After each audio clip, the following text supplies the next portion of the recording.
স্বার্থপর এই দুনিয়া শেষ পর্যন্ত কাউকে মনে রাখে না, কারো জন্য থেমেও থাকে না। বহুত স্বার্থপর এই দুনিয়া, বহুত স্বার্থপর। আমি বলছি কয়দিন আগেও, এই 2-3 দিন আগে আমি ফজরের নামাজের আধা ঘন্টা পরে আমার বাসার সামনের বাজারে গেছি, দেখছি একটা হাইয়েস্ট আর ট্রাক অ্যাক্সিডেন্ট করছে, অনেক গাড়ি আটকায় গেছে।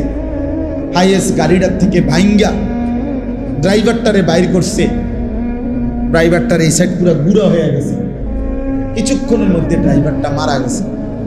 আহা, লক্ষণীয় বিষয় হলো চলন্ত গাড়ি তো চলতেছিল, এই ড্রাইভিং সিটে বসে এই লোকটা কিছুক্ষণের মধ্যে মারা গেল। কিন্তু এর 10 মিনিটের মাথায় একটা গাড়ি, এখানে যে শত শত গাড়ি জ্যাম বাজবে, সব গাড়ি যার যার মতো করে চলে গেল। কারো হাতে সময় নাই, কেউ কারো জন্য থামে না।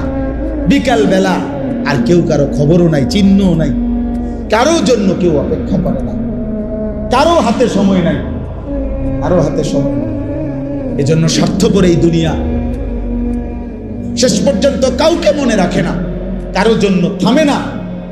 আমার আমি আমি আমি ভালো থাকলে আমি ভালো আছি, আমি মন্দ তো আমি মন্দ, আমি মরে গেলাম তো মরেই গেলাম, এই পৃথিবীর জায়গায় রয়ে গেল। তোমার জন্য কেউ থামবে না, সূর্যও না, চন্দ্রও না, আলো বাতাস রোদ বৃষ্টি কেউ না, একটা মানুষও না, একটা মানুষও না। এ দুনিয়া বড় স্বার্থপর, বড় স্বার্থপর। এজন্য বাপ আপনাদেরকেও বলি, যুবক তোমাদেরকেও বলি, তুমি নষ্ট হয়ে গেলে শেষ পর্যন্ত মনে রাখো তোমার জন্য কেউ থামবে না। আপনাদেরকে বলি বাবা, স্ত্রী সন্তানের জন্য যদি আপনি হারাম উপার্জন করে জীবনটা শেষ করছেন, কোনোদিন পাবেনও নাই। সুদের টাকা, কিস্তির টাকা, হারামের টাকা, ওজনে কম দেওয়া, ধোকাবাজি, প্রতারণা করা উপার্জন করা দরকার ছিল না। আমনের কলজার মধ্যে শয়তানে বসায় দিছে যে বউ বাচ্চার লাগে এগুলা করতেছো, করো না রে বাপ, খোদার কসম এরা মনে রাখবে না, এরা মনে রাখবে না, এরা কোনোদিন বলবে না, এরা মনে রাখবে। দুপুর বেলা জানাজা হইছে, আসরের পরে জানাজা হইছে, কানছে 2 ঘন্টা 4 ঘন্টা, ঝি পুত নাতি নাতনি স্ত্রী সন্তান। ওই দিনকেই এশার নামাজের পরে দেখা যাবে এরা সবাই পাশের বাড়ির থেকে ভাত তরকারি রাঁধে আনছে, এরা খানা খাইতেছে, এরা গোশত খায়, মাছ খায়, ডাল খায়, সবই খাইতেছে এরা। এরা না কানছে অনেক, ওই কানছে আর কি। এজন্য আমি নিজেকে বরবাদ করে, আমার কবর, আমার আখিরাতকে নষ্ট করে, আমি আমার স্ত্রী সন্তানকে হারাম খাওয়াইতে হবে, খোদার কসম এটা কোনো মুমিন করতে পারে না, কোনো মুমিন করতে পারে। আমার ছেলে কোনোদিন 1 ওয়াক্ত ফজরের নামাজ পড়বে না, আর এমন জানোয়ারের জন্য আমি কামাই করুম, কমপক্ষে আমি আনিস এমন বেকুব না। তার লগে আমার আগে বোঝাপড়া করা দরকার। তুই মুসলমানের বাচ্চা কিনা আগে এটা বল, তুই ইমানদারের সন্তান কিনা বল বেটা। যদি তুই মুসলমানের বাচ্চা হস, আমি তোর জন্য মাথার ঘাম পায়ে ফেলে কামাই করমু, আমার এই কষ্টের উপার্জনের কিনা ফ্যান, খাট, পালং, সোফা, ফার্নিচার, বাজার সদাই, আর তুই বেঈমান সারা রাত মোবাইলে নারী দেখবি, ছবি দেখবি, কোনোদিন ফজরের নামাজ পড়বি না, এমন জানোয়ারের জন্যই আমি কামাই করলাম না। এমন হাইওয়ানের জন্য কামাই করতে বলছে কে? যার কপালে সেজদা নাই অত মানুষ না, এখানে আছে দেখেন আপনি। আল্লাহ তাআলা বলছে সবচেয়ে নিকৃষ্ট মানুষ সে যে নামাজ নষ্ট করে। ফাখালাফা মিন বাদিহিম খালফুন, প্রত্যেক প্রজন্মের নিকৃষ্ট কারা? আল্লাহ বলেন আদাউস সালাহ, যারা তাদের নামাজকে নষ্ট করে দেয়। এখানে তাফসীরের মধ্যে লিখছে অর্থ হইল যারা নামাজ ছেড়ে দেয় তারা না, বরং যারা নামাজ পড়ে কিন্তু নষ্ট করে। অর্থ হইল 3টা। 1, যে ব্যক্তি নামাজ পড়ে কিন্তু সবসময় বিলম্ব করে, যথাসময়ে নামাজ পড়ে না। 2, যে নামাজ পড়ে কিন্তু নামাজের ফরজ ওয়াজিব রুকু সেজদা তাসবিহ এগুলো ঠিক মতো আদায় করে না। 3, যে নামাজ পড়ে কিন্তু নিয়মিত জামাত ত্যাগ করে, মানে নামাজের জামাতে পড়ে না, এই ব্যক্তিকে বলা হয়েছে সে নামাজ নষ্ট করে, সে নিকৃষ্ট মানুষ। তাইলে যে নামাজই পড়ে না সে কি? সে কোনো আইটেমের মধ্যেই নেই। না, হে কোনো আইটেম নেই, হয় কোনো কি প্রকারের মধ্যেই নেই, ওর আলাদা কোনো প্রকারে নাই। বেনামাজির কোনো পরিচয়ই নাই, বেনামাজি কোনো মানুষের কাতারে না, বেনামাজি কোনো ইনসানে না, বেনামাজি কাল আনআম, চতুষ্পদ জন্তুর মতো অথবা তার চাইতে নিকৃষ্ট, উপরে উঠার কোনো সুযোগ নেই। গরুর চাইতে উপরে যাইতে পারবে না সে, ছাগলের চাইতে উপরে কোনো মর্যাদা তার নাই, কুকুর বিড়ালের চাইতে বড় কোনো মর্যাদা তার নাই। আর যদি বেশি নামাইতে হয় তো এর চাইতে নামাইতে হবে, উপরের দিকে যাই। হ্যাঁ, এই জন্য বাপ তোমরা ছেলেরা আলাদা ভাবে তোমরা ভাবা দরকার। আর অভিভাবক যে কয়জন আছেন সামনে, আপনাদেরও ভাবা, আপনার জীবনের উপার্জন কি? এডি দেখাই, আমি সবসময় বলি এগুলো কি দেখান? হুজুর আল্লাহর রহমতে বাড়ি করছি, দোয়া করেন। কিটা দোয়া করতো? তো বাড়ি তো করছেন, সারছে তো, আর কি দোয়া করতাম? এটা যাতে আর ইসরাফিলের ফু দিল যাতে না ভাঙ্গে নাকি? কথা বলেন না কেন? তো কি দোয়া করতো? কি জমি কিনছি দোয়া করেন, কি দোয়া করতো বলেন? হুজুর দোকান এটা লইছি দোয়া করেন, কি দোয়া করতো? শুধু দুনিয়া, শুধু দুনিয়া, শুধু দুনিয়া। হায় হায় মুসলমান, হিসাব দেওয়ার কথা তো আখেরাত। দোয়া চাওয়া দরকার ছিল, হুজুর ছেলে যেন নামাজি হয় দোয়া করেন, মেয়ে যেন পর্দানশীল হয় দোয়া করেন, স্ত্রী যেন সেজদাওয়ালা হয় দোয়া করেন, আল্লাহ যেন নাফরমান স্ত্রী সন্তান দিয়ে বেইজ্জতি না করে। আল্লাহ এই দোয়া, আচ্ছা এটা না চাওয়া উচিত? কোরআন শরীফে আছে ইব্রাহিম আলাইহিস সালাম দোয়া করছে। সূরা ইব্রাহিম একটা সূরা আছে, এই সূরার মধ্যে আছে ইব্রাহিম আলাইহিস সালাম লম্বা দোয়া করছে অনেকগুলো। তো এই দোয়ার মধ্যে উনি একটা জায়গায় বলছে, রব্বি জাআলনি মুকিমাস ওয়া মিন যুররিয়াতি রব্বানা ওয়া তাকাব্বাল দুআ। ইব্রাহিম আলাইহিস সালাম বললেন, রব্বুল আলামিন আপনি আমাকে পূর্ণ নামাজ আদায়কারী বানিয়ে দেন, ওয়া মিন যুররিয়াতি আমার সন্তানাদিদেরকেও নামাজি বানিয়ে দেন, রব্বানা ওয়া তাকাব্বাল দুআ।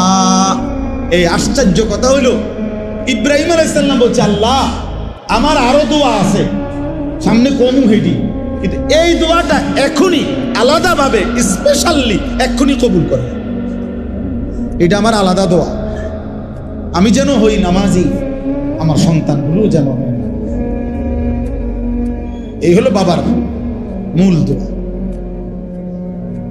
ইসমাইল এবং হাজেরা, আপনারা সবাই জানেন ইব্রাহিম আলাইহিস সালাম আল্লাহর হুকুমে স্ত্রী এবং সন্তান কোলের বাচ্চাকে ওই মক্কা শরীফ মরুভূমি, একটা গাছ নাই, পানি নাই, মানুষ নাই, এরকম মরুভূমিতে রেখে আসছিলেন কিনা?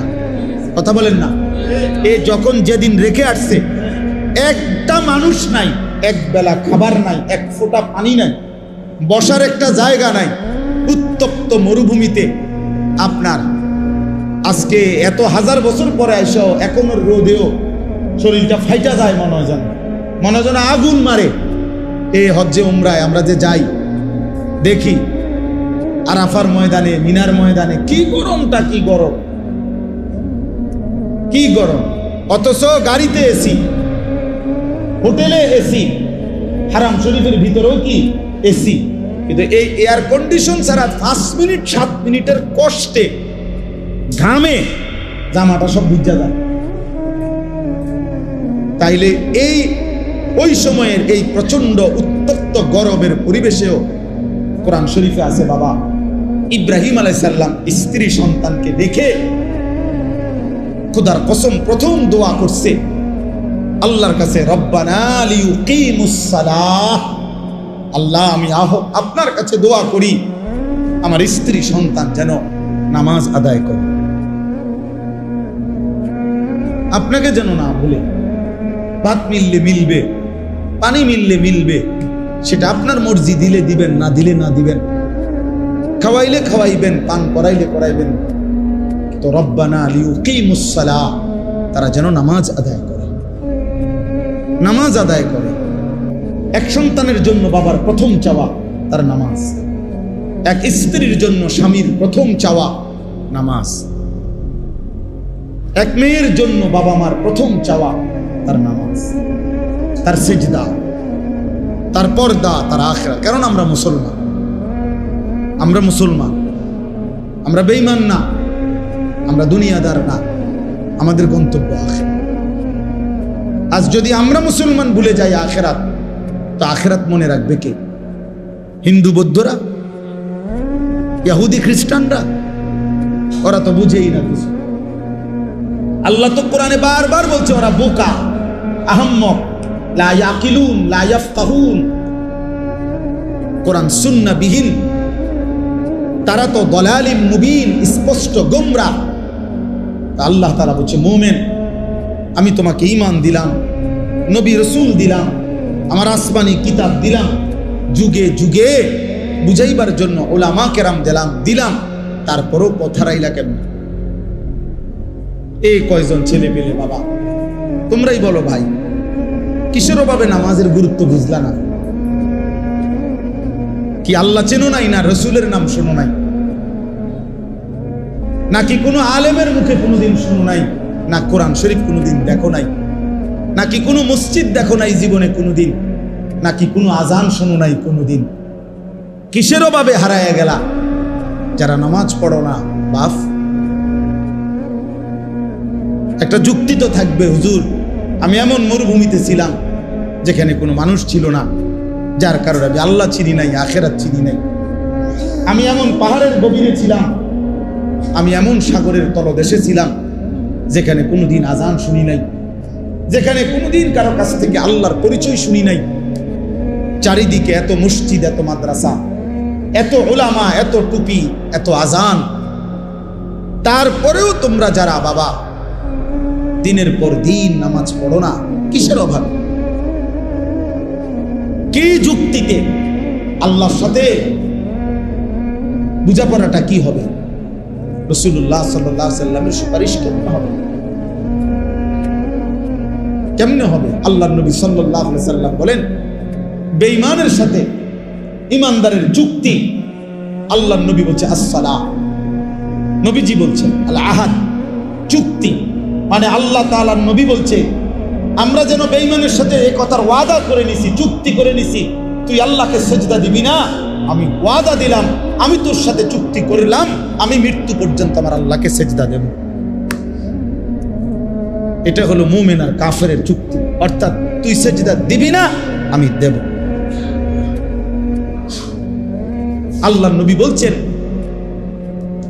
ফারকু বাইনানা ওয়া বাইনাল কুফরি ওয়াশ শিরক, আমাদের ইমানদারের মাঝে আর মুশরিক কাফেরের মাঝে পার্থক্য আসসালাহ, নামাজ। নামাজ, ইমানদার সিজদা দেয়, নামাজ পড়ে, মুশরিক বেঈমান নামাজ পড়ে। নবীজি সাল্লাল্লাহু আলাইহি ওয়াসাল্লাম বলেন, মান তারাকা সালাতাম মুতাআম্মিদান ফাকাদ কাফারা, যে ইচ্ছে করে নামাজ ছেড়ে দিল সে কুফরি করল। খোদার কসম বাপ, তো রাসূলুল্লাহ সাল্লাল্লাহু আলাইহি ওয়াসাল্লামের হাদিস। তুমি যদি দুই চার শব্দ পড়ালেখা করে কিছু বুঝো, আমরা তো পড়ালেখা করছি, আমরা বেকুব দেখে নি নামাজ পড়ি, আমরা বোকা দেখে নি হালাল খাইতে চেষ্টা করি, ওকে আহম্মক না, পড়ালেখা নাই। আমরা তো সার্টিফিকেট আছে অনেকটি, কয়টা সার্টিফিকেট লাগবে? হ্যাঁ, এক পলিথিন সার্টিফিকেট হইবা। আমি তো সারা বাংলাদেশে ফার্স্ট হয়েছি আলহামদুলিল্লাহ, সারা বাংলাদেশে 1998 সালে সমগ্র বাংলাদেশে 1 নম্বর হয়েছে। আমার অনেক সার্টিফিকেট আছে, এটি কই আছে কইতেও পারি না, তুই রাখছি। অর্থ হইল বোকা না, সেজদাওয়ালা কি বোকা চাচা?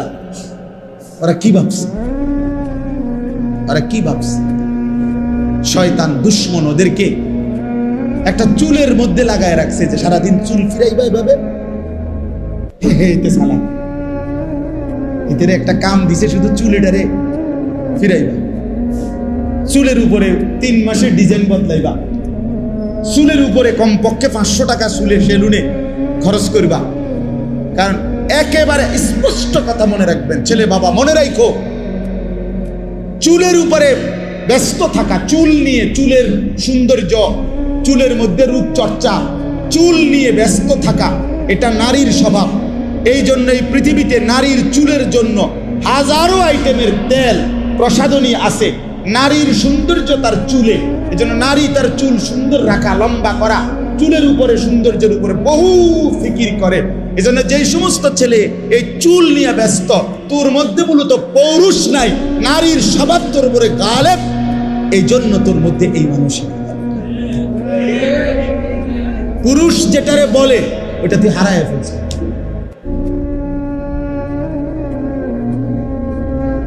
ট্রান্সজেন্ডারের কাছাকাছি, ট্রান্সজেন্ডারের কি কাছাকাছি, অর্থাৎ মূলত তো পুরুষ ভাবতেছে আমি মহিলা, ভাবতেছে আমি মহিলা।